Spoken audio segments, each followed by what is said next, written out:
சனிக்கிழமையில் வரக்கூடிய அமாவாசையின் சிறப்பு என்ன? இதுதான் நம்மள்ட்ட கேட்டிருக்காங்க.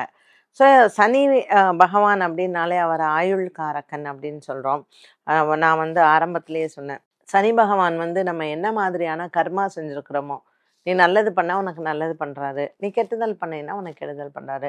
ஸோ ஒரு நீதி அரசன் அப்படின்னு கூட சொல்லலாம். இந்த சனிக்கிழமையில் வரக்கூடிய அமாவாசை, அதுவும் கார்த்திகை மாதத்தில் பார்த்தீங்கன்னா, சூரியன் விருச்சிக ராசியில சஞ்சாரம் செய்கிறார். செவ்வாயினுடைய வீட்டில். அவர் புதன் கூட சேர்ந்திருக்கிறாரு. இதுல சந்திரன் நீச்ச பலம் பெற்று இருக்கக்கூடியது. ஸோ இந்த கார்த்திகை மாதம், அதாவது வைகாசி மாதத்தில் எப்படி சந்திரன் உச்சபலம் பெற்றிருக்கிறாரோ, இந்த கார்த்திகை மாதத்தில் சூரிய பகவான், சந்திரன் நீச்ச பலம் பெற்று இந்த அமாவாசை திதியில இருக்கிறாரு. அதாவது நமக்கு எப்படி வைகாசி மாதத்தில் அமாவாசையும் பௌர்ணமியும் எப்படி ஒரு சிறப்போ, ஏன்னா வைகாசி விசாகம் உங்களுக்கு சூரியன் ரிஷபத்தில் இருப்பார், சந்திரன் நீச்ச பலம் பெற்றிருப்பார். அண்ட் வைகாசி மாதத்தில் இருக்கக்கூடிய அமாவாசையில் சந்திரன் உச்சபலம் பெற்றிருப்பார், சூரியன் அவர் கூட சேர்ந்திருப்பார். அதே போல தான் இந்த கார்த்திகை மாதமும்.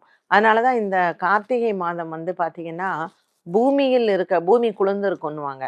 பூமி சம்பந்தப்பட்ட விஷயங்கள் எல்லாத்திற்குமே ரொம்ப அற்புதமான ஒன்று. வாஸ்து நாள் ரொம்ப அற்புதம். போயிடுச்சு நமக்கு வாஸ்து நாள்.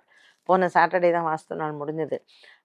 இந்த கார்த்திகை மாதத்தில், அதுவும் சனிக்கிழமை வரக்கூடிய அமாவாசை, சூரிய பகவான் செவ்வாய் வீட்டில் இருக்கிறதுனால பூமி சம்பந்தப்பட்ட எல்லா விஷயத்திற்குமே ரொம்ப நல்லது.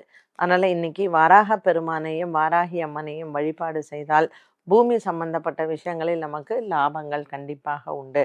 அண்ட் பித்ரு காரியங்கள் கண்டிப்பாக ஒரு அமாவாசை திதினாலே பித்ரு காரியங்கள் செய்யாமல் இருக்க மாட்டோம். வீடு லிட்டிகேஷனில் இருக்கையில் எனக்கு நல்ல வீடு அமையணும், புதுசாக நான் வீடு வாங்கணும், இப்படி ஆசைப்படுறவங்களும் இன்றைய நாளில் வராகரை பிரார்த்தனை செய்து வராக கவச்சம் படிக்கலாம். வாராகி அம்மனுக்கும் மஞ்சள் மாலை சார்த்து பிரார்த்தனையை செய்யலாம். என்ன நேயர்களே, கார்த்திகை மாதத்தில் இருக்கக்கூடிய அமாவாசையின் சிறப்பு என்ன? அதுவும் சனிக்கிழமை ஸ்திர வாரம் அப்படின்னு சொல்லுவோம். இந்த சனிக்கிழமையில், அதுவும் சனி பகவான் நம்மளுடைய நீதி அரசன், அவருடைய நாளில் ஒரு பித்ருக்களுக்கு நம்ம ஆசீர்வாதம் வாங்கணும் அப்படின்னாலே பெரும் புண்ணியம்தான்.